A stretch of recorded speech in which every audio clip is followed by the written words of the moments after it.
The scent of cinnamon, melted butter, and slowly bubbling peaches had a way of anchoring time. For Margaret Hills, that aroma was a time machine.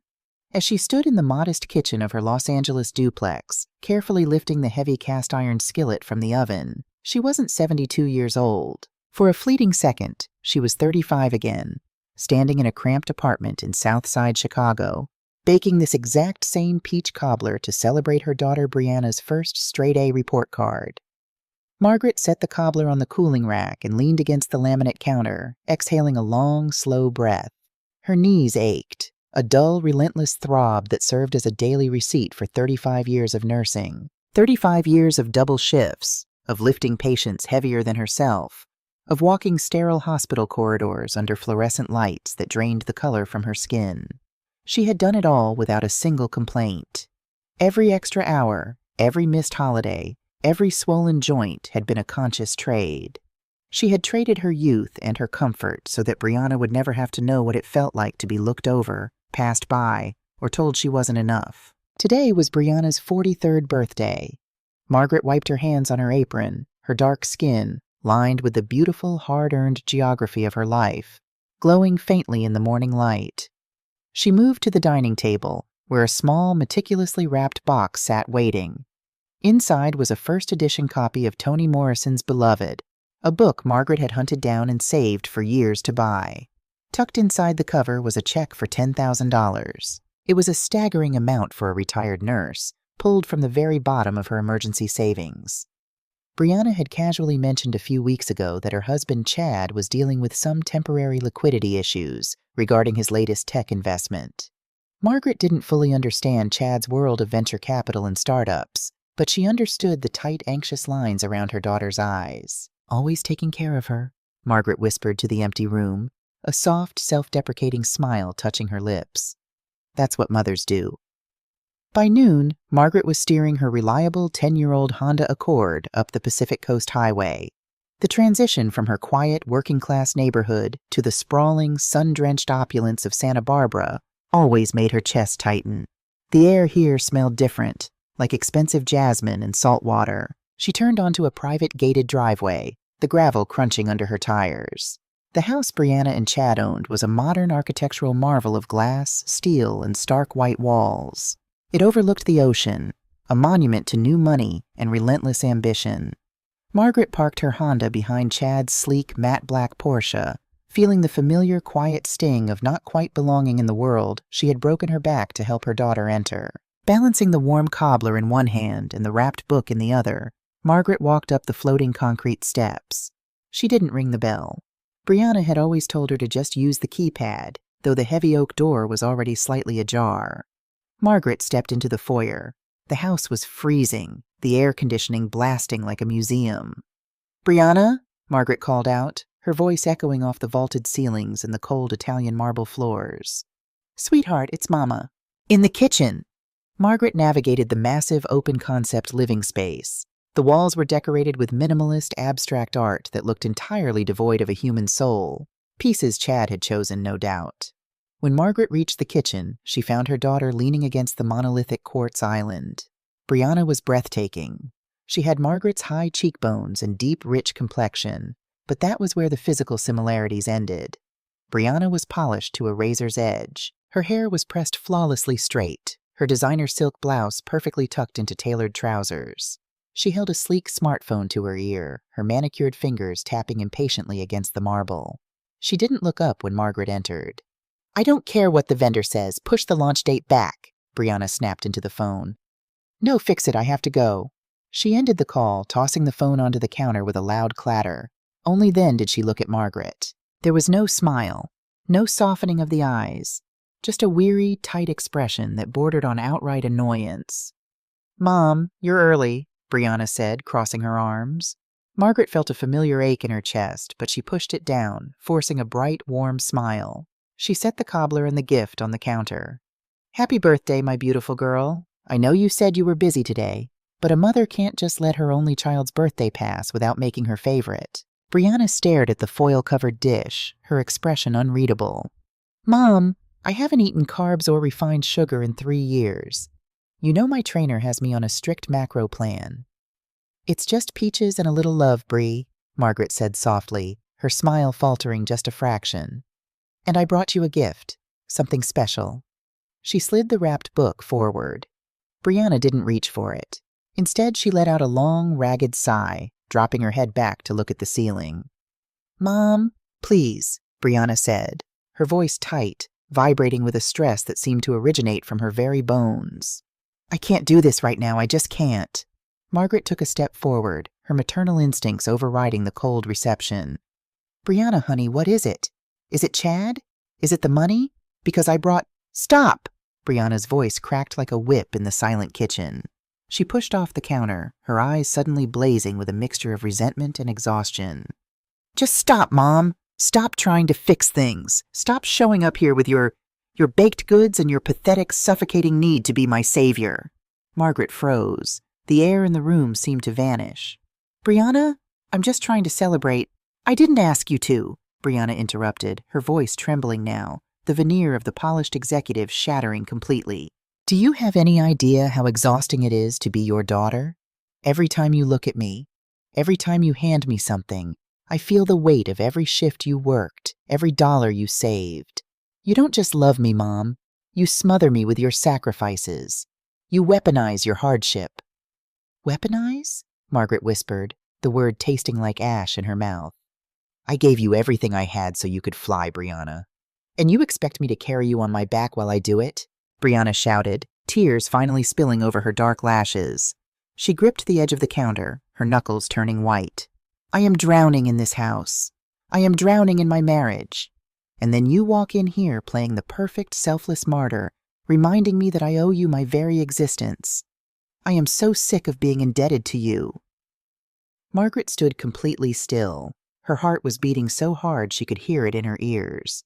43 years. She had spent 43 years pouring her blood, her sweat, and her soul into this woman standing before her. She had endured the racial slurs at the hospital in the 70s. She had worn shoes with holes in the soles for 3 winters so Brianna could have a new laptop for college. I see, Margaret said. Her voice was incredibly quiet, yet it commanded the entire room. The tremor was gone, replaced by a devastating, hollow calm. I didn't realize my love was such a burden. Brianna let out a bitter, choked laugh, swiping aggressively at her tears. She looked at her mother, and in that moment, whatever invisible string had tethered them together for 4 decades snapped. You want to know what I really want for my birthday? Brianna said, her words dropping like heavy stones onto the marble floor. I want you to disappear. I want you to stop calling. I want you to stop visiting. Honestly, Mom, you being dead might be the best gift you could ever give me. At least then I could finally breathe without feeling guilty. The silence that followed was absolute. It was the kind of silence that happens in the split second after a car crash, before the screaming begins. Margaret looked at her daughter. She didn't cry. The pain was too profound, too vast for tears. It felt as though a surgeon had reached into her chest and cleanly removed her heart without anesthesia. Okay, Margaret whispered. Just one word.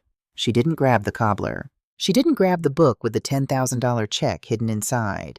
She just turned around. Mom, Brianna started, perhaps realizing the horrific gravity of what had just left her mouth. Margaret didn't stop. She walked out of the kitchen, her posture ramrod straight. The dignity of 1,000 ancestors seemed to hold her spine upright as she walked through the sprawling living room, her orthopedic shoes making soft sounds against the cold, expensive floor. She reached the foyer, opened the heavy oak door, and stepped out into the blinding California sun. She closed the door quietly behind her, with a definitive click. Margaret walked down the concrete steps toward her car. Her mind was entirely blank, a white canvas of shock. She reached into her purse for her keys. Her fingers met only the soft lining of her bag. She stopped. She had left her keys on the small console table in the foyer right after she walked in. A heavy sigh escaped her lips. She couldn't leave without them, but the thought of facing Brianna again made her physically nauseous. Steeling herself, she turned back. She would just open the door, grab the keys, and leave. She wouldn't even look toward the kitchen. Margaret opened the front door.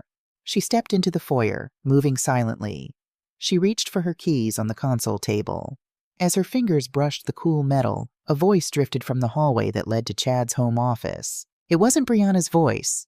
It was Chad's. "Is she gone?" Margaret froze, her hand hovering over her keys. She heard Brianna's voice respond, sounding muffled, as if she were crying into her hands. "She left. Chad, I said horrible things to her. I told her I wished she was dead. I can't believe I did that. My chest hurts. I need to call her." "No!" Chad's voice was sharp, authoritative, and laced with a coldness Margaret had never heard from her son-in-law. The charming, easygoing veneer he always wore around her was entirely stripped away. "You are not calling her, Bri. You did exactly what we discussed. You set a boundary." "It wasn't a boundary, Chad. It was a slaughter," Brianna sobbed. "She brought me a birthday gift. She looked so small." Margaret stood in the shadows of the foyer, barely breathing. What they discussed. "Listen to me," Chad said, his tone softening into a sickeningly sweet, patronizing cadence. The sound of footsteps indicated he was approaching his wife, likely holding her. "I know it hurts, but you have to see the bigger picture. Your mother is toxic. She uses her past as a weapon to control you." "She was just trying to help us," Brianna cried. "She was asking about the clinic's accounts because she knows we're struggling. She wanted to look over the books to see if she could help optimize." "And that is exactly why she had to be cut out." Chad's voice flared with sudden, barely contained rage before he quickly reined it in. "Brianna, look at me. Your mother is a retired nurse, not a forensic accountant. But she is nosy, and she is sharp. If she keeps poking around the clinic's ledgers, if she starts asking questions about the offshore transfers I made to keep this house afloat, we are both going to end up in federal prison." Margaret felt the floor drop out from beneath her. Her hand clamped over her mouth to stifle the gasp clawing at her throat. Offshore transfers? Federal prison? "I didn't want to do this," Brianna wept, her voice weak, completely submissive to her husband's narrative. "I love her." "You love the idea of her," Chad corrected smoothly. "But she was getting too close, Bree. She was asking about the Cayman accounts. If she found out that I leveraged her house, the one she put up as collateral for our mortgage, to cover my margin calls, she would ruin us. She would turn on me, and she'd take you down with me. You had to break her heart today so she would walk away and never look back. It was the only way to protect our family." "But what if she checks the mortgage statements?" Brianna asked, her panic rising. "She won't. She trusts you completely. And now that you've told her you want her dead, she'll be too drowning in self-pity to even look at a bank statement. We just bought ourselves the 6 months we need to move the rest of the clinic's funds and file for bankruptcy. By the time your mother realizes her name is still on the hook for a $2 million defaulted loan, we'll be clean, and she'll be left holding the bag." Margaret leaned against the cold wall of the foyer. The arthritis in her knees was entirely forgotten. The devastating heartbreak that had paralyzed her just moments ago evaporated, replaced by a sudden, terrifying rush of adrenaline. Her daughter hadn't just broken her heart. Her daughter, manipulated, weak, and terrified, had conspired with her husband to sacrifice Margaret upon the altar of their own greed and criminal incompetence. Brianna had weaponized Margaret's deep, unconditional love, using a calculated, emotional assassination to blindfold her while Chad picked her pockets and set her up for total financial ruin. "You being dead might be the best gift you could ever give me." The words echoed in Margaret's mind again. But this time, they didn't bring tears. They brought absolute, crystalline clarity. For 43 years, Margaret Hills had lived her life for someone else. She had swallowed her pride, ignored her own desires, and built a fortress around her daughter. But in that hallway, listening to the man who was planning to destroy her, and the daughter who had handed him the hammer, the selfless mother died. Margaret picked up her keys. The metal didn't clink. Her hands were no longer shaking. She was a woman who had survived the Jim Crow era, who had outworked men half her age, who had faced down death in emergency rooms for decades. Chad, a silver spoon con artist in an expensive suit, had fundamentally underestimated who he was dealing with. She turned and slipped silently out the front door, closing it with the gentle precision of a ghost. Walking back to her car, the California sun didn't seem so blinding anymore. It felt warm. It felt like an awakening. Margaret started the engine of her Honda. She didn't cry. She didn't feel the urge to confront them. Confrontation was for people who wanted apologies. Margaret didn't want an apology. She pulled out of the driveway, her face set in a mask of beautiful, terrifying resolve. "You want me to disappear, Brianna?" Margaret whispered to the empty car, her voice smooth and hard as polished obsidian. "Careful what you wish for, little girl, because when I vanish, I'm taking the ground beneath your feet with me." Margaret didn't turn south toward Los Angeles. She merged onto the freeway heading toward the city center. She had a sudden, urgent appointment to make with her attorney and a decades-old secret vault to crack open. The era of the sacrificial mother was over. The era of Margaret Hills was just beginning. The law offices of Arthur Pendleton Esquire sat on the 14th floor of a polished glass tower in downtown Los Angeles. Arthur was a man who had spent 40 years navigating the messy, often devastating intersections of family and money. When his secretary buzzed his intercom to announce that Margaret Hills had walked in without an appointment, he immediately cleared his schedule. Margaret had been his client for 3 decades. He knew her as a woman of profound grace and infinite patience. But when she walked into his mahogany-paneled office that Tuesday afternoon, the patience was gone. Her posture was forged in steel, her eyes clear and terrifyingly focused. "Margaret," Arthur said, standing up and buttoning his suit jacket. "This is a surprise. Please sit. Can I get you some water or coffee?" "Neither, Arthur. Thank you," Margaret said, taking a seat in the leather wingback chair. She didn't settle into it. She perched on the edge, a general surveying a map before a battle. "I need you to execute a series of legal maneuvers, and I need them initiated before the banks close at 5 o'clock today." Arthur sat down, pulling a fresh legal pad toward him. "All right. What's going on?" "I need to sever all financial ties with my daughter Brianna and her husband Chad. Immediately." Margaret's voice did not waver. "4 years ago, I co-signed the mortgage for their property in Santa Barbara, and I put up this duplex as collateral to secure their favorable interest rate. I need my name off that mortgage, and I need the collateral withdrawn." Arthur frowned, tapping his pen. "Margaret, you know that's not a simple process. A bank won't just release a guarantor because you asked. The primary borrowers have to refinance under their own merit, and given the current market—" "They don't have the merit, Arthur," Margaret interrupted smoothly. "Chad is currently moving funds from Brianna's beauty clinic into offshore accounts in the Cayman Islands to cover massive margin calls on his failed tech investments. He is intentionally bleeding the clinic dry and preparing to file for bankruptcy. He intends to let the Santa Barbara house go into foreclosure, leaving my duplex for the bank to seize so he can walk away clean." Arthur's pen stopped mid-air. The color drained from his face. "Margaret, how do you know this? Do you have proof? Because if this is true, that's wire fraud and embezzlement."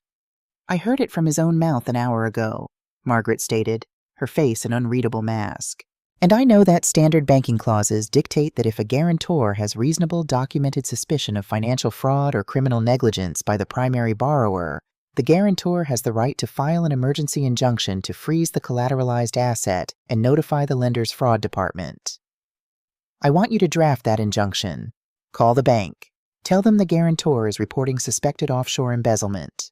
Arthur stared at the 72-year-old retired nurse sitting across from him. He had always respected Margaret, but at this moment he felt a profound sense of awe. She wasn't weeping. She wasn't panicking. She was dismantling her son-in-law's life with the clinical precision of a surgeon removing a tumor. "If I make this call," Arthur said slowly, "the bank will freeze all of Chad and Brianna's domestic accounts pending an investigation. The mortgage will instantly go into default. The financial fallout for them will be catastrophic and immediate." "Do it," Margaret said. "Margaret, she is your daughter. Are you absolutely certain?" Margaret looked out the large window, watching the Los Angeles traffic crawl far below. She thought of the $10,000 check sitting in the copy of Beloved. She thought of the disgust in Brianna's eyes and the chilling, calculated cruelty in Chad's voice. "You being dead might be the best gift you could ever give me." "Arthur," she said, her voice dropping to a low, resonant timbre, "my daughter wished me dead today, so she wouldn't have to feel guilty while her husband robbed me blind. I am simply granting her the space to live with the consequences of her own choices. Make the call." By 4 p.m., the legal machinery was in motion, but Margaret's work was not done. She left Arthur's office and drove to a highly secure private wealth management firm in Beverly Hills. She parked the Honda Accord between a Bentley and a Range Rover, completely unbothered by the disparity. When she walked into the hushed, heavily carpeted lobby, the receptionist immediately stood up. Mrs. Hills, it's wonderful to see you. Mr. Vance is expecting you in Vault B. Most people who looked at Margaret Hills saw a working-class pensioner who clipped coupons and shopped at discount grocery stores. Brianna certainly thought so. Brianna thought every dime Margaret gave her was squeezed from a meager pension. That was Brianna's fatal flaw. She mistook her mother's frugality for poverty. What Brianna didn't know, what no one knew except Margaret and her wealth manager, was the truth about Margaret's great-aunt Rose. Rose had been a childless, eccentric woman who worked as a housekeeper for wealthy white families in the 1940s and 50s. She lived in near poverty, but she had a singular obsession. She bought art. Specifically, she bought paintings directly from struggling young black artists in Harlem and Chicago, long before the mainstream art world recognized their genius. When Aunt Rose passed away in 1985, she left her entire dusty collection to her favorite niece, Margaret. And Margaret, possessing a quiet, brilliant foresight, had held on to them. Over the decades, as the art world woke up, the value of those canvases skyrocketed. Marcus Vance, a sharp-suited wealth manager, was waiting for her inside the climate-controlled viewing room. On the easel before them rested an original, vibrant painting by Jacob Lawrence. "Margaret," Marcus smiled warmly, extending his hand. "Always a pleasure, though you don't usually visit us on a Tuesday." "I'm leaving the country, Marcus," Margaret said briskly, bypassing the pleasantries. "Permanently. I need to liquidate the liquid assets in the trust and transfer them to the secure account we set up in Zurich last year." Marcus blinked, surprised but professional. "Of course. The cash reserves in the trust currently sit at just over $3.2 million. Do you want the entire amount transferred?" "Every penny," Margaret confirmed. "And the art collection?" "Safe and fully insured in our Geneva facility, as you requested last month. The Romare Bearden and the 2 Alma Thomas pieces are currently being appraised for the private auction in London, should you choose to sell." Margaret nodded. For years she had lived a humble life, hiding this wealth from Brianna. She had wanted her daughter to learn the value of hard work, to build her own legacy, to never become a spoiled, entitled elite who looked down on the working class. It was the greatest, most heartbreaking irony of Margaret's life. She had hidden her wealth to keep her daughter grounded, but Brianna had grown up to resent her for her perceived poverty anyway. "Sell the Bearden," Margaret instructed, her eyes tracing the bold colors of the Jacob Lawrence on the easel. "Use the funds to purchase a property for me. I've sent you the listing. It's a villa in Florence, Italy, overlooking the Arno River. I want the deed in my name by Friday." Marcus didn't bat an eye. "Consider it done, Margaret. Shall I forward your new contact information to your family?" "No," Margaret said, turning to leave. "I have no family." The next 48 hours were a masterclass in silent extraction. Margaret returned to her duplex. The scent of the peach cobbler still lingered faintly in the air, a ghost of a life she was shedding. She pulled a single, medium-sized Samsonite suitcase from the hall closet. She didn't pack photographs. She didn't pack the handmade Mother's Day cards Brianna had drawn in elementary school. Those items belonged to a woman who had died in a sun-drenched foyer in Santa Barbara. She packed practical clothes, a few comfortable pairs of shoes, her passport, and her favorite set of oil paints. On Thursday morning, the LA sun filtered through the sheer curtains, casting long shadows across the empty dining table. Margaret sat down with a piece of heavy, cream-colored stationery and a fountain pen. She had spent 2 sleepless nights agonizing over what to write. Should she rage? Should she detail her knowledge of Chad's betrayal? No. Anger was an attachment. Anger meant you still cared. Margaret chose indifference. She wrote precisely 4 sentences. "Brianna, you told me your greatest wish was for me to disappear.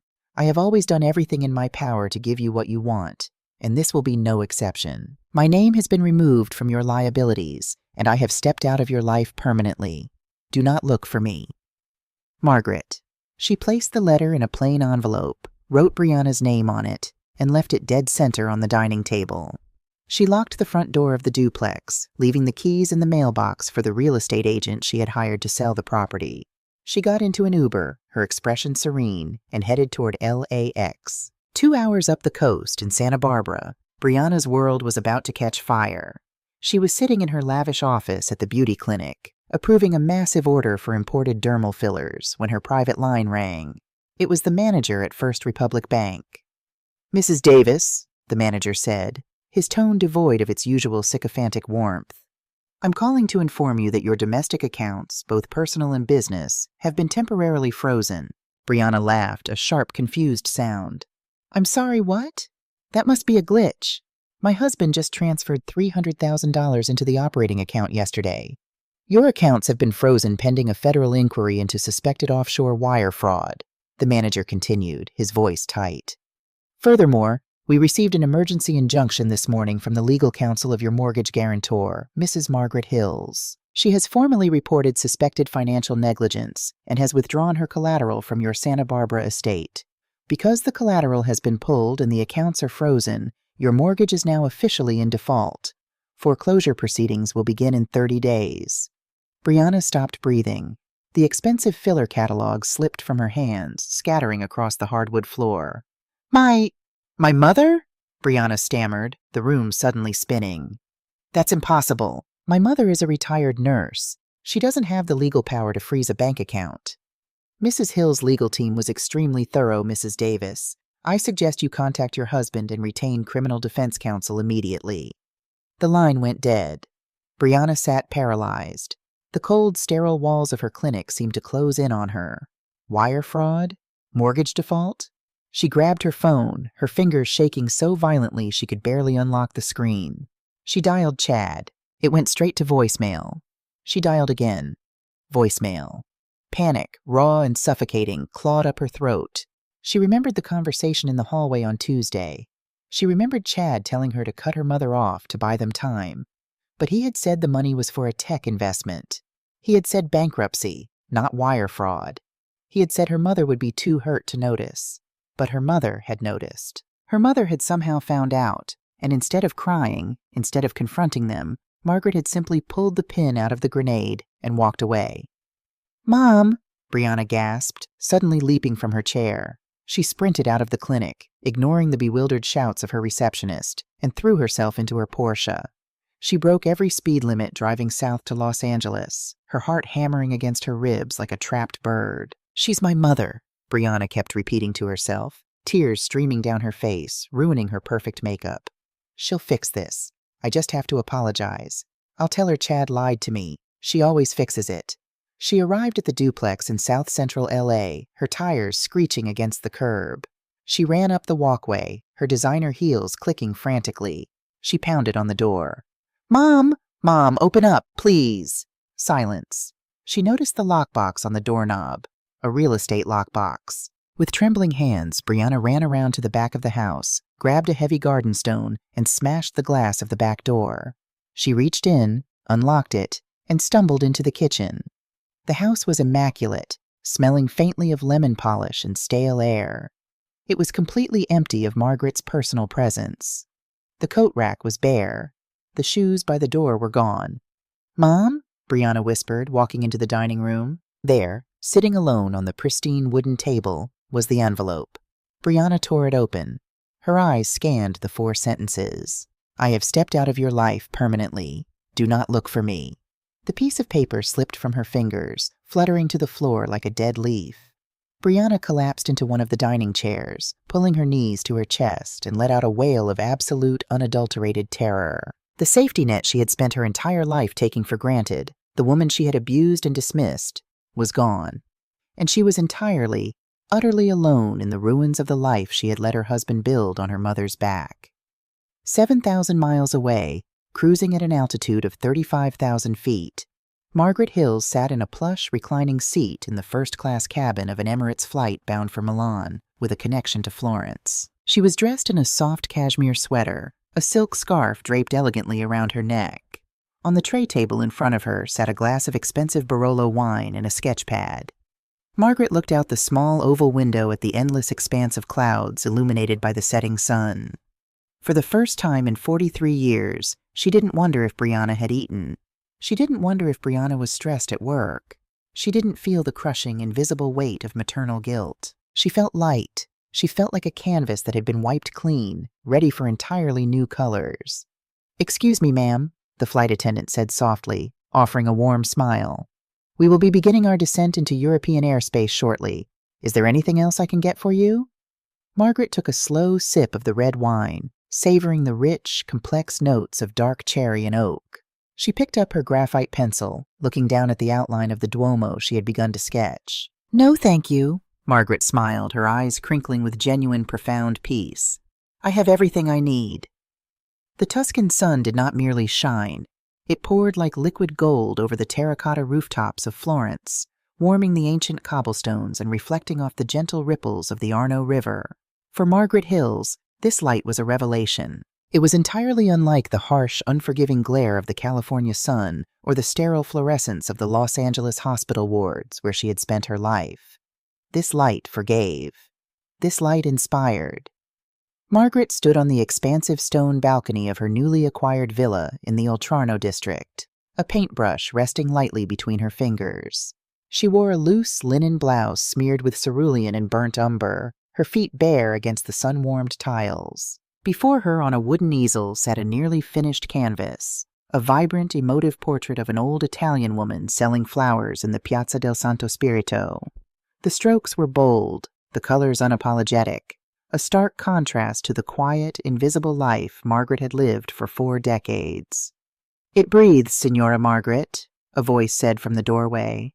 Margaret turned, a genuine smile breaking across her face. Caterina, an elegant woman in her late 60s who owned a prestigious boutique gallery near the Ponte Vecchio, stepped onto the balcony holding 2 small porcelain cups of espresso. They had met 3 weeks ago at an art supply store, bonding instantly over their shared reverence for the works of Artemisia Gentileschi. "Thank you, Caterina," Margaret said, accepting the espresso. "I feel like I am finally learning how to breathe myself. You paint with the soul of someone who has lived 1,000 lives, but only just begun to live her own," Caterina observed, looking closely at the canvas. "There is pain in the eyes of the flower woman, yes, but there is also a profound, unbreakable dignity. It is a mirror, I think." Margaret looked at her own painting. Caterina was right. The trauma of Brianna's cruel words still echoed somewhere in the deep caverns of her memory, but the echo was fading, replaced by the ringing bells of the Campanile and the vibrant chatter of the Florentine streets. Margaret had spent the last 2 months immersing herself in the culture. She had enrolled in conversational Italian classes, spending her evenings drinking Chianti with expatriates from London, Paris, and Tokyo, women who, like her, had shed past lives to find themselves in the cradle of the Renaissance. She wasn't Brianna's mother here. She wasn't the tireless, self-sacrificing nurse. She was Margaret, an artist, a woman of means, intellect, and profound grace. The crushing weight of maternal guilt, the societal expectation that a mother must bleed herself dry until there is nothing left, had finally lifted. "Will you allow me to display this in the gallery next month?" Caterina asked, pulling Margaret from her thoughts. "I am hosting a small exhibition, Voices of the Unseen. This piece belongs there."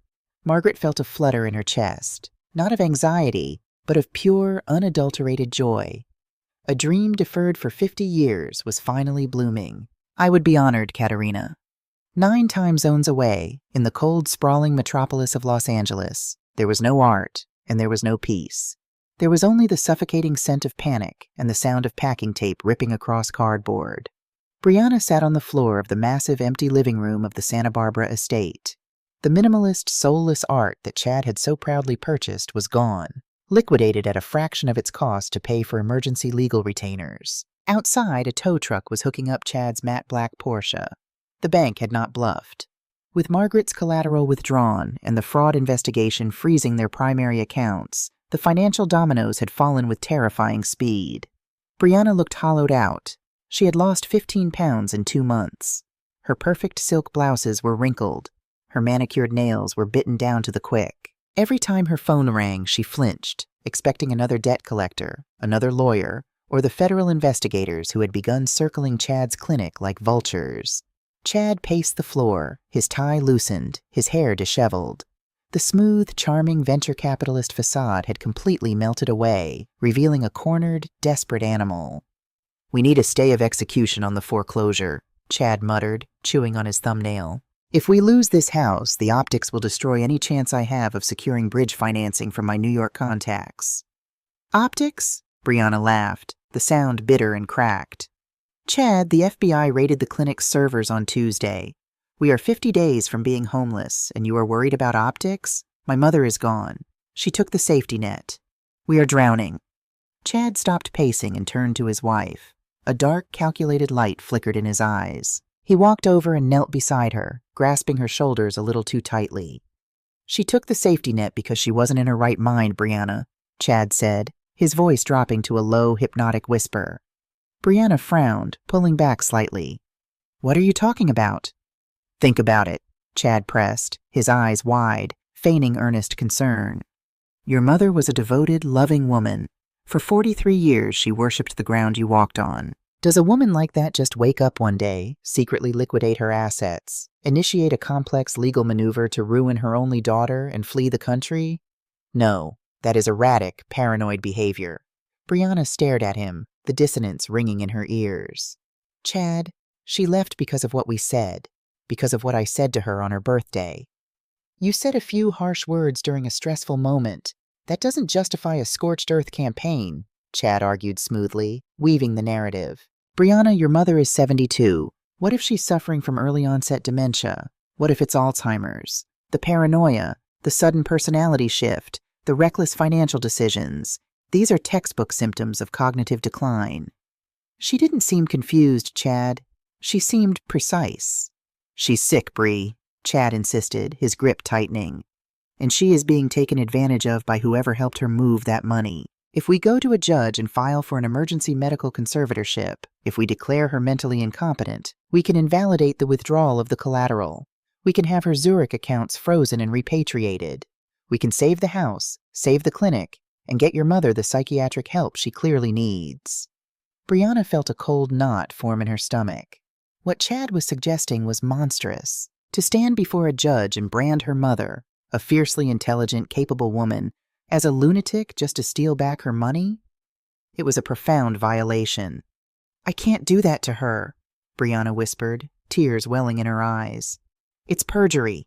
It's a lie." "It's survival," Chad snapped, his voice echoing in the empty house. "Do you want to go to federal prison, Brianna? Because if we don't get that capital back to cover the offshore transfers, that is exactly where we are heading. You owe it to this family. You owe it to me." He framed it as a rescue mission. He framed it as an act of love. But looking into her husband's desperate, ruthless eyes, Brianna finally saw him for what he was. He didn't care about her mother's mind. He cared about her wallet. Yet the terror of prison, the fear of poverty, and the lifetime of conditioning to take the easy way out overwhelmed her fractured conscience. With trembling hands, Brianna nodded. "Okay, call the lawyers. We'll file the petition." The call came through to Florence on a Tuesday evening. Margaret was sitting by the open window, reading a worn copy of Dante's Inferno, when her encrypted cell phone buzzed. It was Arthur Pendleton. "Margaret," Arthur said, his voice unusually tense. "I apologize for interrupting your evening, but we have a severe development in Los Angeles." "Go ahead, Arthur," Margaret replied calmly, marking her page and setting the book down. Brianna's legal counsel filed an emergency ex parte petition this morning in the Los Angeles Superior Court. She is seeking a plenary conservatorship over your estate and your person.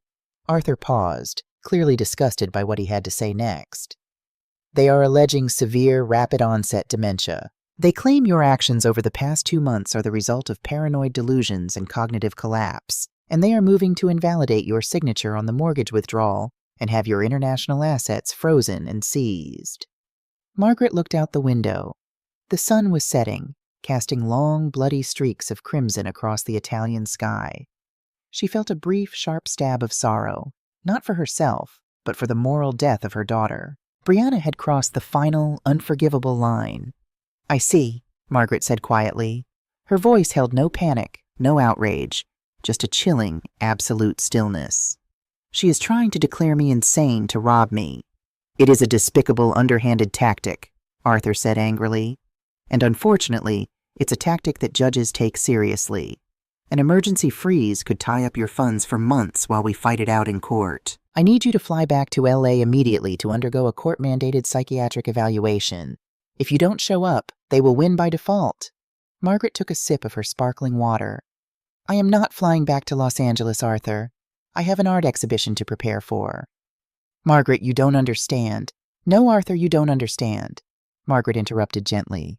"I survived 35 years in the American medical system as a black woman. I know exactly how diagnoses can be weaponized. I knew the moment I heard Chad talking about bankruptcy that he would eventually try to challenge my mental competency to get the collateral back. Men like him always assume women like me are weak, confused, and unprotected. "What are you saying?" Arthur asked, confusion edging into his voice. "I'm saying I want you to go to the floor safe in your office," Margaret instructed. "Open the blue folder I gave you the day before I left. The one I told you not to open unless they filed a competency suit." There was a moment of silence on the line, followed by the sound of Arthur's heavy leather chair squeaking and the rhythmic clicking of a combination lock. A heavy thud, the rustle of thick paper. Then, a sharp intake of breath. "Good God, Margaret," Arthur whispered, his voice laced with profound awe. "Read the dates, Arthur," Margaret commanded. "This is a comprehensive neuropsychiatric evaluation from Dr. Elias Thorne, the head of neurology at Cedars-Sinai," Arthur read aloud, stunned. "Dated 3 days before you signed the banking injunctions, and a secondary corroborating evaluation from the Psychiatric Board of Johns Hopkins University, conducted via secure telehealth the day before you flew out." "And the conclusions?" Margaret asked. "They both state, unequivocally, that you possess exceptional cognitive function, perfect memory recall, and a high degree of executive reasoning," Arthur said, a predatory chuckle beginning to form in his chest. "Dr. Thorne explicitly notes that you were undertaking complex, highly rational financial restructuring to protect yourself from family exploitation. Margaret, this is ironclad. This is the legal equivalent of a nuclear bunker. I also had a third evaluation done here in Milan last week by a court-certified European specialist, just to ensure international jurisdiction is covered," Margaret added smoothly. "I will email you the translated, notarized copy in 5 minutes." "They walked right into a trap," Arthur laughed, the tension entirely vanishing from his voice. "Chad and Brianna just handed us the rope to hang them with. Present the folder to the judge tomorrow morning, Arthur, and when you do, I want you to file a counter motion." Margaret's eyes narrowed, focusing on the dark silhouette of the cathedral against the night sky. "Sue Brianna and Chad for malicious prosecution, perjury, and attempted elder abuse. I want them penalized for every fraudulent word on that petition." The courtroom in downtown Los Angeles was an imposing chamber of dark wood and American flags. Brianna sat at the petitioner's table, trembling in a cheap suit she had bought off the rack, her designer clothes having been sold to pay the lawyer sitting next to her. Chad sat in the gallery behind her, chewing his lip anxiously. The judge, a stern, no-nonsense woman named Honorable Davis, adjusted her glasses as she looked over Brianna's petition. "Counselor," Judge Davis addressed Brianna's lawyer, "you are asking this court to strip an American citizen of her autonomy and seize millions of dollars in offshore assets, based entirely on the testimony of a daughter who, as I see in the financial disclosures, was actively benefiting from the very collateral she claims was insanely withdrawn. Your Honor, Mrs. Hills's actions were reckless and completely out of character," the lawyer argued smoothly. "We believe she is a danger to herself and is being manipulated." "Save your breath, Counselor," Arthur Pendleton interrupted, standing up from the respondent's table. He looked immaculate, projecting the calm authority of a man holding 4 aces. "Your Honor, I move to dismiss this petition immediately with extreme prejudice. Furthermore, I am submitting a motion for sanctions against the petitioner for perjury and attempted financial elder abuse."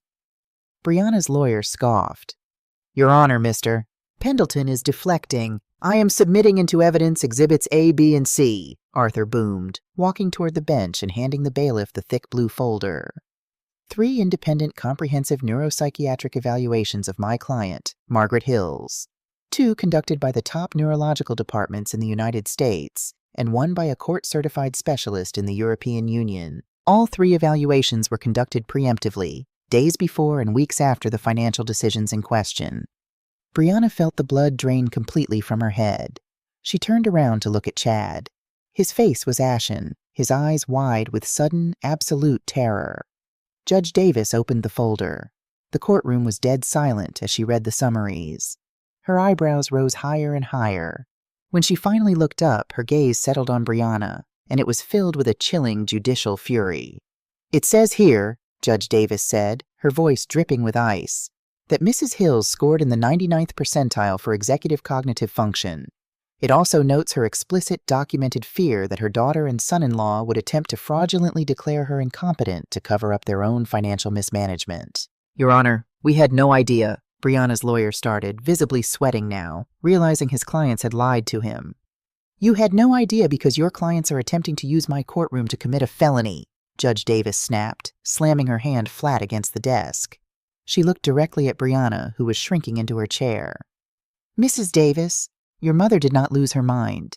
She simply lost her patience with your exploitation, and she was brilliant enough to know exactly what kind of desperate, despicable tactics you would resort to when the money dried up." The judge picked up her gavel. "The petition for conservatorship is denied with extreme prejudice. Mr. Pendleton, your motion for sanctions is granted. I am also forwarding a transcript of today's hearing, along with the evidence of this fraudulent filing, directly to the district attorney's office to explore charges of perjury and criminal elder abuse against Brianna and Chad Davis." The gavel slammed down with the finality of a coffin slamming shut. Bang! Brianna buried her face in her hands, her sobs echoing loudly in the cavernous room. The trap had sprung. The safety net was not just gone, it had wrapped around her neck, pulling her down into the abyss she had dug for herself. In Florence, Margaret sipped her espresso, watching the sun rise over the Arno. She picked up her brush, mixed a bright, vibrant yellow onto her palette today, and added a final, luminous stroke of light to the canvas. The painting was finished. And so was her past. The descent into poverty is rarely a sudden cliff drop. It is a violent, tumbling avalanche. For Brianna Davis, the avalanche began the moment Judge Davis's gavel slammed down, echoing like a gunshot through the Los Angeles courtroom. The drive back to Santa Barbara from the courthouse was a masterclass in suffocating silence. Chad's knuckles were white on the steering wheel of the rented sedan. The Porsche had been impounded 3 days prior. Beside him, Brianna stared out the passenger window, watching the shimmering coastline blur into a meaningless smear of blue and gray. The Pacific Coast Highway, a road she used to drive with the top down and designer sunglasses shielding her eyes, now felt like a conveyor belt leading her directly to a slaughterhouse. "We appeal," Chad said suddenly, his voice cracking, betraying the panic he had spent years learning to conceal. "We file a grievance against the judge. We say Pendleton fabricated those medical evaluations." Brianna turned her head slowly, looking at her husband as if he were a stranger. Her eyes were hollow, rimmed with deep, bruised shadows. The meticulous blowouts and flawless manicures were gone. Her hair was pulled back in a severe, messy knot, and her fingernails were chewed to the quick. "Fabricated?" Brianna whispered, the word tasting like ash. "Chad, the evaluations were from Cedars-Sinai and Johns Hopkins. They were verified by the court clerk right in front of us. My mother isn't crazy. She outsmarted you. She outsmarted both of us. She got lucky." Chad slammed his hand against the steering wheel, his face twisting into an ugly, unfamiliar snarl. "If you had just played your part better, if you had just handled her with a little more finesse instead of screaming at her like a hysterical child on your birthday, she never would have gotten suspicious. You brought this down on us, Brianna.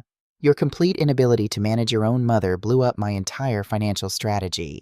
The sheer audacity of his accusation hit Brianna like a physical blow. A cold numbness spread through her chest.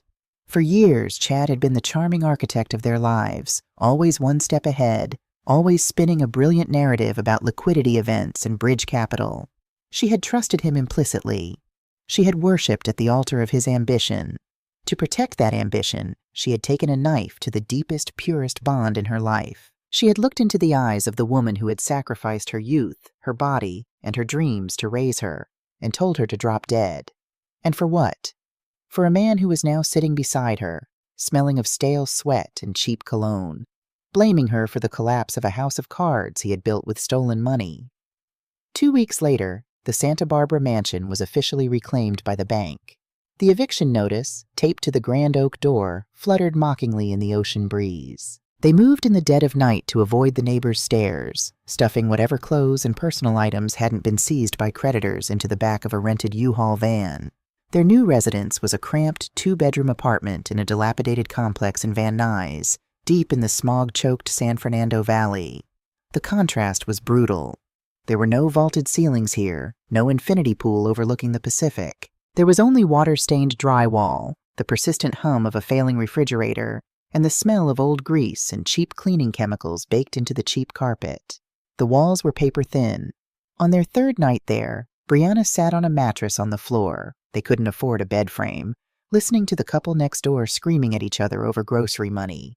She pulled her knees to her chest, shivering in her sweatpants. She thought of the duplex her mother had owned in South Central. It had been small, yes, but it had always been impeccably clean, smelling of lemon polish and whatever soul food was simmering on the stove. It had been safe. She had traded a kingdom of genuine love for a sandcastle built on lies, and now the tide had come in. The situation deteriorated rapidly.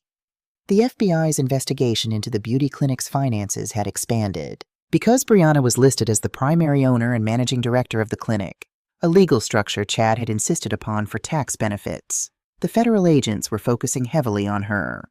Her lawyer, a tired public defender she had been assigned after their private counsel dropped them for non-payment, informed her that she was facing multiple counts of accessory to wire fraud and money laundering. "I didn't know about the offshore accounts," Brianna had sobbed in the depressing fluorescent-lit meeting room. "My husband managed the ledgers. I just ran the floor. I just managed the staff and the clients." "Ignorance is not a shield against federal conspiracy charges, Mrs. Davis," the public defender had replied flatly. "Your signature is on every transfer document." Chad had become a ghost in their apartment. He was constantly leaving for meetings with fixers and emergency consultations with investors who were supposedly going to bail them out. He drank heavily, draining cheap bottles of vodka and passing out on the stained sofa. He stopped looking at Brianna. The polished golden boy husband had evaporated, leaving behind a frantic, cornered rat. It was a suffocatingly hot Thursday afternoon when the final, devastating truth clawed its way to the surface. Chad had left early that morning, claiming he had finally secured a meeting with a rogue angel investor in downtown LA who specialized in distressed assets. He had worn his last clean suit and taken the only working laptop they had left. However, in his rush, he had left behind an old, cracked iPad hidden beneath a stack of unpaid bills on the kitchen counter. Brianna was sitting at the wobbly Formica table, staring blankly at a final notice from the utility company, when the iPad vibrated. The screen lit up briefly, displaying a notification. She walked over, intending to turn it off to save battery, but the notification banner caught her eye. It was from an encrypted messaging app she had never seen Chad use. Notification: final transfer confirmed. Boarding passes generated. See you in paradise. Brianna froze. The air in the dingy kitchen seemed to vanish. Paradise? Boarding passes? Her hands began to shake as she picked up the iPad. It was locked with a passcode. Her mind raced. Chad was a narcissist of the highest order. He never used anniversaries or her birthday for passwords. He considered them beneath his intellect. She tried his birthday. Incorrect. She tried the incorporation date of his first failed tech company. Incorrect. Then she remembered the license plate of the Porsche he loved more than anything else in the world. 6 digits. She typed them in. The iPad unlocked. Brianna opened the encrypted messaging app. What she found there did not just break her heart. It fundamentally dismantled her reality. The messages were a long, extensive thread with a contact saved only as S. Brianna scrolled up, her eyes scanning the texts. Chad. The old lady figured it out. She pulled the collateral. The house is gone. S. Oh my God, baby. What about the Cayman accounts? Are they safe? Chad. Untouched. The feds are so focused on Brianna and the clinic's operating accounts that they haven't looked at the shell company in Belize yet. I forged Bree's signature on the final sweep yesterday. Everything is liquidated and sitting in Zurich. Brianna's breath hitched into a sharp, painful gasp. Forged my signature on the final sweep. She immediately opened the Safari browser on the iPad and navigated to her personal secret emergency bank account, an account she had kept hidden from Chad for years, a safety net that contained $50,000 she had managed to squirrel away from the clinic's early profitable days. Balance, $0. A transfer had been executed 3 days ago to an untraceable LLC. He had found it. He had taken the last life raft she had. But the horror was just beginning. She switched back to the messaging app and kept scrolling, reading messages dating back over 2 years. There were photos, dozens of them. A stunning blonde woman in her mid-20s, posing on yachts, holding up glasses of champagne in first-class cabins, wearing diamond tennis bracelets that Brianna recognized from charges on their joint Amex that Chad had claimed were corporate gifts for clients. Says, the villa in Costa Rica is ready, baby. The deed is clear, just waiting for you. Chad. 1 more week. I have to keep Brianna panicked and distracted so she keeps talking to the public defender and takes the heat. If she realizes I'm liquidating the emergency funds, she might cut a deal with the feds and point them at me. S. She's so stupid. I can't believe she let you convince her to throw her own mother under the bus in court. Chad. She'd do anything to keep the lifestyle, but the lifestyle is ours now. The final message, the one that had triggered the notification, was a PDF attachment. Brianna clicked it. It was a pair of first-class one-way e-tickets on Singapore Airlines, departing from LAX to San Jose, Costa Rica. The departure time was 4 p.m. today. Brianna looked at the clock on the stove. It was 1:15 p.m. Chad wasn't at a meeting with an investor. He was at the airport. The iPad slipped from Brianna's numb fingers, crashing onto the linoleum floor. The screen spider-webbed, fracturing the image of the boarding passes into jagged little shards. She backed away until her spine hit the cheap refrigerator. She slowly slid down to the floor, pulling her knees tightly against her chest. She didn't scream. The betrayal was too absolute, too staggering for something as mundane as screaming. It was a localized nuclear detonation inside her soul. Chad had never been a victim of a bad economy. He had never been an ambitious businessman caught in a bad investment. He was a predator. A clinical, calculating sociopath who had married her to use her credit, used her clinic to launder his stolen money, and systematically isolated her from the only person who could have seen through his facade. And she had helped him do it. The memory of her 43rd birthday played in her mind, no longer a stressful blur, but sharp, excruciatingly high definition. She saw her mother standing in the kitchen, holding the peach cobbler she had spent the morning baking. She saw the gentle, unconditional love in Margaret's dark eyes. She remembered the sheer exhaustion on her mother's face, the physical toll of working double shifts at the hospital just to pay for Brianna's private school tuition, so Brianna could grow up to be sophisticated enough to attract a monster like Chad. "I am drowning in this house. I am drowning in my marriage," Brianna had screamed at her mother. "You being dead might be the best gift you could ever give me." Brianna wrapped her arms around her head, a dry, ragged, agonizing sob finally tearing its way out of her throat. Her mother hadn't been smothering her. Her mother had been trying to throw her a life preserver. Margaret had seen the cracks. Margaret had asked the hard questions about the clinic's books because she possessed the street-smart intuition of a woman who had survived the harshest realities of the world. Instead of taking the life preserver, Brianna had cursed her mother, shoved her away, and eagerly chained herself to an anchor. And now the anchor had been cut loose. Chad was flying to a tropical paradise with millions of dollars of stolen money, leaving Brianna to face the wrath of the federal government entirely alone.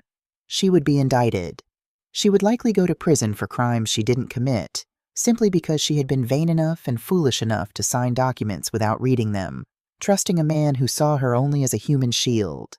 Brianna crawled across the floor, her hands shaking violently, and picked up the shattered iPad. She found the phone app and dialed the number she had sworn never to dial again, the number she had blocked in a fit of arrogant rage months ago.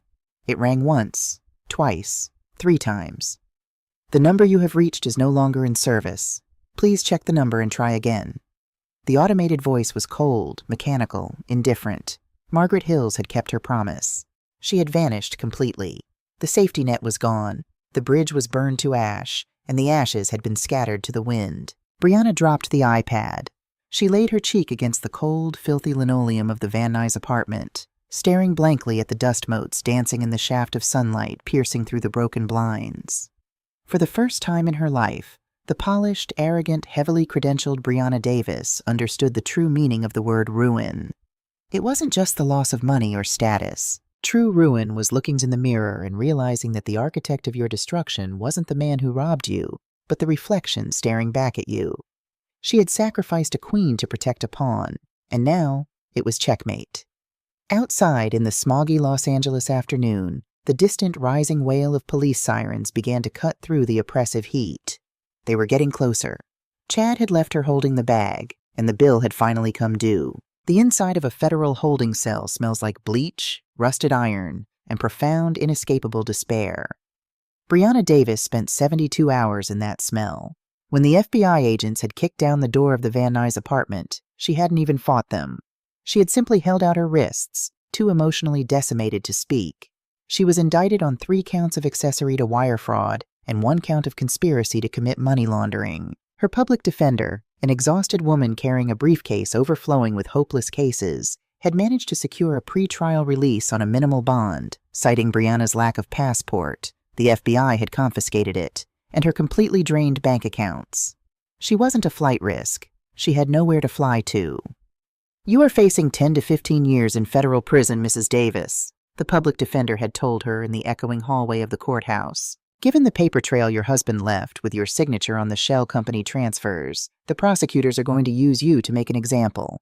Unless you can afford a top-tier white-collar defense attorney to untangle this mess and prove you were manipulated under duress, you need to prepare yourself for a guilty plea and a decade behind bars."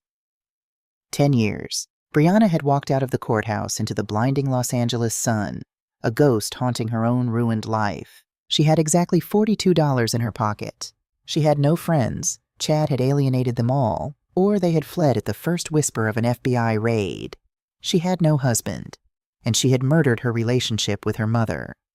But as she sat on a bus bench, staring at the concrete pavement, a desperate primal instinct for survival kicked in.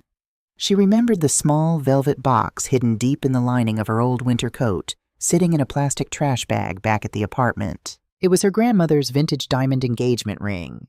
Chad had tried to pawn it years ago, but Brianna had lied and said she lost it. She pawned it that afternoon for $4,000. She didn't use the money to hire a lawyer. $4,000 wouldn't even cover the retainer. Instead, she went to the federal courthouse, filed an emergency petition for a temporary return of her passport, citing a severe family medical emergency abroad, and bought a coach ticket on a red-eye flight to Italy. She knew where her mother was. She had seen the address on the legal filings Arthur Pendleton had submitted to Judge Davis months ago. She was going to Florence. Not to demand, not to manipulate. She was going to beg for her life. Florence in late autumn was a masterpiece of amber light and crisp air, but Brianna didn't notice the majestic dome of the Duomo or the romantic sweep of the Arno River. She dragged her worn suitcase over the uneven cobblestones of the Oltrarno district, her feet blistering in cheap flats.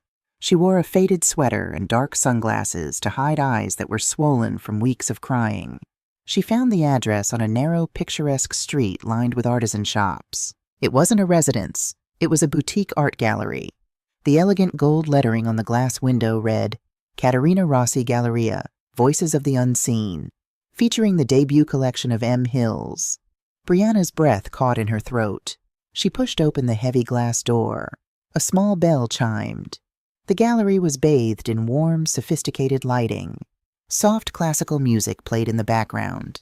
A dozen people, elegant Italians, wealthy expats, art critics holding flutes of Prosecco, were murmuring in appreciative tones as they observed the canvases hanging on the stark white walls. Brianna walked slowly into the center of the room. She looked at the paintings. They were breathtaking. They were raw, vivid portraits of black women, working-class people, hands worn from labor, eyes heavy with history but blazing with dignity. They were the stories her mother had always tried to tell her, the heritage Brianna had always been too arrogant to respect. Then the crowd parted slightly, and Brianna saw her. Margaret Hills was standing near a large window, speaking in fluent, beautiful Italian to a renowned local art critic. She wore a tailored emerald green silk dress that draped perfectly over her frame. A delicate gold necklace rested against her collarbone. Her hair, which she used to keep tightly pinned back for her nursing shifts, was now styled in an elegant, natural silver crown. She radiated a quiet, absolute power. She did not look like a woman who had spent her life serving others. She looked like a queen who had finally claimed her throne. Brianna felt a wave of shame so violently intense it made her physically dizzy. She looked down at her own scuffed shoes, her wrinkled sweater. The roles had been entirely, permanently reversed. Margaret turned her head, sensing a shift in the room's energy. Her eyes scanned the crowd and locked onto Brianna. The smile on Margaret's face slowly faded. The art critic, noticing the sudden silence, followed Margaret's gaze. For a long, terrifying moment, the two women just stared at each other across the gallery. Brianna's lower lip trembled. She took a tentative step forward. "Mom," she whispered, her voice cracking. Margaret did not flinch. She did not rush forward to embrace her daughter. She excused herself from the critic with a polite nod, set her Prosecco glass on a nearby table, and walked toward Brianna with the calm, measured steps of a judge entering a courtroom. "Come with me," Margaret said quietly, her voice devoid of any readable emotion. She led Brianna to a private viewing room in the back of the gallery and closed the heavy oak door, instantly cutting off the music and the chatter. The silence between them was heavy and loaded with the ghosts of their past. As soon as the door clicked shut, the last fragile thread holding Brianna together snapped. Her knees gave out. She collapsed onto the polished wooden floor, burying her face in her hands, and began to weep with the ugly, wretched sounds of a woman who had lost absolutely everything. "He left me," Brianna sobbed, her words tumbling out in a hysterical rush. "He took the offshore money and he left me to take the fall. The FBI raided the clinic, Mom. I'm indicted. I'm facing 10 years in federal prison. I have nothing. No money, no home, no husband." Margaret stood over her daughter, looking down at the broken, trembling woman on the floor. A year ago, this sight would have destroyed her. A year ago, Margaret would have fallen to her knees, wrapped Brianna in her arms, and promised to drain her own blood to fix the problem. But Margaret had evolved. She felt a deep, profound ache in her chest, the eternal instinct of a mother watching her child in pain. But she also felt an ironclad resolve. "Get up, Brianna," Margaret commanded. Her voice was not cruel, but it was unyielding. Brianna sniffled, slowly pushing herself up and sinking into a leather armchair in the corner of the room. She looked at her mother with wide, desperate eyes. "I'm sorry. I am so sorry. For what I said on my birthday. For what we tried to do to you in court. I was blind. He manipulated me, and I was too weak, too obsessed with the money to see what he was doing to you. Please, Mom, you're the only person in the world who can help me. I need a lawyer. I need Arthur Pendleton. I'll do anything. I'll be your servant. I'll pay you back. Just please don't let me go to a cage." Margaret walked over to a small mahogany table and poured a glass of water from a crystal pitcher. She handed it to Brianna. "Drink," Margaret said. Brianna took it with shaking hands and drank. Margaret took a step back, crossing her arms. "You came all the way to Florence to ask me to save you from the fire you helped set."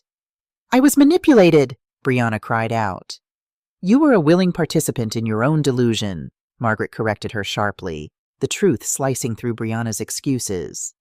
"Chad didn't force you to insult me. He didn't force you to sign those documents. He fed your arrogance, and you ate it willingly. You looked at the sacrifices I made for you and saw them as an inconvenience. You wanted the crown without bearing the cross, Brianna." Brianna lowered her head, fresh tears spilling onto her lap. I know I deserve this. But please, Mom. I'm terrified." Margaret looked at her daughter. This was the defining moment. The climax of 43 years of motherhood. It would be so easy to write a check. It would be so easy to hire the best lawyers, fly Brianna back to California, set her up in a nice apartment, and pretend the ugliness had never happened. But if she did that, Brianna would never change. She would remain a parasite, saved once again by the mother she despised, learning nothing but the fact that her mother's love was a resource to be endlessly exploited. "I forgive you, Brianna," Margaret said softly. Brianna's head snapped up, a flicker of desperate hope igniting in her eyes. "You do?" "Yes," Margaret nodded, her eyes shining with unshed tears. "I forgive you for the birthday. I forgive you for the court petition. Holding on to that anger was poisoning my art, and I refuse to let you dictate my peace anymore." Margaret took a deep breath, her posture straightening. "But forgiveness is not the same thing as enablement, and I will not save you." The hope in Brianna's eyes shattered like glass. "What?" "I am not writing you a blank check. I am not letting you stay in this villa. You are not going to hide in Europe while the mess you made burns in California," Margaret stated, her voice ringing with absolute terrifying clarity. "For 43 years I protected you from the consequences of the real world. That was my mistake. My love was a shield that kept you from growing a spine.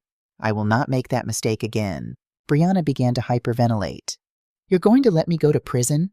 "I am going to give you exactly what you need to save yourself," Margaret replied. "I have already spoken with Arthur Pendleton. He has a colleague, a brilliant federal defense attorney in Los Angeles. I will pay his retainer to represent you." Brianna let out a massive, shuddering breath of relief. "Oh my God. Thank you, Mom. Thank you." "I am not finished," Margaret interrupted, holding up a hand. "I am paying his retainer under strict, legally binding conditions. He will negotiate a plea deal with the prosecutors. Given your lack of prior record and Chad's flight, he believes he can keep you out of federal prison. Okay, yes. Anything. He will negotiate for 5 years of heavy probation, 3,000 hours of community service, and full financial restitution to the victims of the clinic's fraud, Margaret listed, her eyes burning into Brianna's. Furthermore, the legal fees I am paying are a loan, not a gift. You will sign a promissory note today. Every month you will dedicate 30% of your income to pay back those fees. Not to me, I don't want your money. You will pay it directly to a charity here in Florence that supports battered women. If you miss a single payment, my attorney will drop you, the promissory note goes into default, and you will face the judge alone. Brianna stared at her mother, stunned. 30% of my income? Mom, I don't have a degree. I'll have a felony record. I'll be working minimum wage. I'll be living in poverty. You will be living in reality, Margaret corrected her. You will learn the value of $1 the exact same way I did, by breaking your back for it. You will stand on your own 2 feet, Brianna. You will face the community you defrauded, and you will work to make it right. That is the only way you will ever earn back your own soul. Margaret walked to the door and opened it. The sounds of the gallery, the classical music, the clinking of glasses flooded back into the room. You have a flight back to Los Angeles tomorrow morning at 8 a.m., Margaret said, not looking back. A car will take you to the airport. Your lawyer will meet you at LAX. Do not ask me for anything else. Do not call me unless someone is dead. Brianna stood up slowly. She looked at the woman standing in the doorway. She saw the iron will, the profound, agonizing love that it took for a mother to force her child into the fire so she could be forged into something stronger. I love you, Mom, Brianna whispered. Margaret paused. She didn't turn around, but her shoulders softened just a fraction. Learn to love yourself, Brianna. Then we can talk. Margaret walked back into the light of the gallery, leaving Brianna in the quiet room to finally face her reflection. 18 months later, the bell above the diner door jingled cheerfully. It was 6 a.m. in downtown Los Angeles. Brianna wiped down the Formica counter with a damp rag, her hair tied back in a neat, practical bun. She wore the standard polyester uniform of the diner, her name tag pinned crookedly to her chest. Her hands were no longer manicured. They were rough, calloused from hot water and carrying heavy trays. Her feet ached constantly. A trucker sat at the end of the counter nursing a black coffee. Hey, Bri, he called out gruffly. Can I get a refill? Coming right up, Mac, Brianna smiled. It wasn't the polished fake smile she used to give the wealthy clients at the beauty clinic. It was a tired, genuine smile of a woman who was proud of the honest work she was doing. She poured the coffee, then walked to the back room to grab her purse. She pulled out a small, worn ledger. Today was payday. She calculated her tips and her hourly wage. She wrote down the amount for rent, a tiny studio apartment she shared with a roommate. She wrote down the amount for groceries. And then, meticulously, she wrote a check for exactly 30% of her earnings. She placed the check in an envelope addressed to the Casa delle Donne charity in Florence, Italy. She licked the envelope and sealed it. She felt a profound, quiet peace settle over her. She was exhausted. She was poor. But for the first time in her 44 years of life, she was free. She was paying her own way. She was building her own legacy, brick by painful brick. Chad had been caught by Interpol 3 months ago in Costa Rica, and the news hadn't even made her heart skip a beat. That life felt like a movie she had watched a long time ago. Thousands of miles away, on a sun-drenched balcony overlooking the Arno River, Margaret Hills sat with a cup of espresso. The Tuscan morning was vibrant and alive. Her gallery exhibition had been a massive success. She had commissions lined up for the next 2 years. She was respected, financially secure, and surrounded by a community of vibrant, brilliant artists. On the table beside her sat a letter from Arthur Pendleton. He sent her quarterly updates on Brianna's progress. The probation officer's reports were glowing. Brianna hadn't missed a single restitution payment. She was completing her community service at a local women's shelter. She had stopped complaining. She had started surviving. Margaret picked up her paintbrush. She dipped it into a rich, deep blue, the color of the ocean, the color of depth and endurance. She touched it to the canvas in front of her, adding a layer of shadow to a beautiful, complex new portrait. She had lost the dependent, entitled child she had spent 43 years coddling. But she had gained something far more valuable. She had gained a daughter who was finally becoming a woman. And more importantly, Margaret had gained herself. She took a sip of her espresso, looked out over the ancient city that had given her a second life, and smiled. The final canvas was far from finished, and for the first time she couldn't wait to see what she would paint next.